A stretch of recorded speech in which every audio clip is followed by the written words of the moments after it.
qapısı açıq olmağa ən çox layiq olan bir nömrəli fəxri məhbus Macaristanda ömürlük həbsxana həyatı yaşayan milli ordumuzun zabiti Ramil Səfərovdur. Barın qoxulu o yollar, səni bəs nə var, qaytarar. Səndən təsəlli bir zabit mundiri, bir cüt ulduzlu aylı pagonlar. Səndən təsəlli bir zabit mundiri, bir cüt ulduzlu aylı vagonlar. Benim ülkemin toprakları %20'si bugün bile Ermenilerin işgali altında. Benim doğmuş olduğum şehir benim doğum günümde işgal edildiler. Halen işgal altında. Ay ver mənə, cənab leytinant.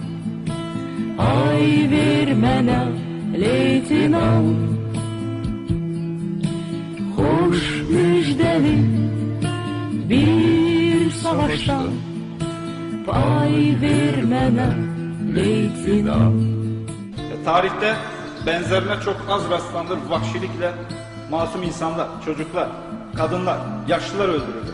Bunların çekimleri hala duruyor bugünler. Benim kendi akrabalarım, kendi sevdiklerim öldürüldü. O gün gelecek, gəm yemə, o vaxt dönəcəm, mən sənə, hələ yad əldədir, yurdumuz, yuvamız, bitib tükənməyib, o qan davamız.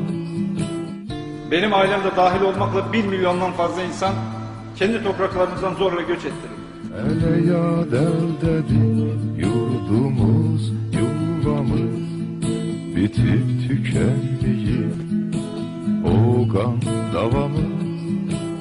Ermeni subayları tarafından yapılan hakaretler, sataşmalar, şimdiki o bastırmaya çalıştığım, önüne engel çekmeye çalıştığım anılarımı tekrar canlandırdı. Qisas, son qisas, yetməyib, savaş, son savaş, bitməyib, Səngər yanındakı çatdığım ocağı, odu əmirtisi, hələ keçməyib.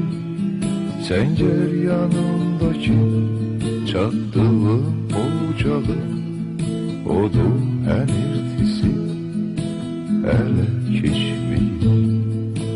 Fakat Margaryan'ın özellikle bayrakla ilgili kabul edilmez hakaretleri ve duvarı yumruklayarak okuma zamanı değil savaş zamanı diye tahrik etmesi maalesef yaşamış olduğumuz iç savaşı kaybetmeme sebep oldu. Ay ver mənə, cənab leytinant.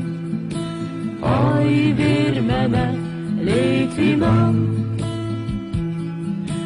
Xoş müjdəli bir savaşdan pay ver mənə, leytinant.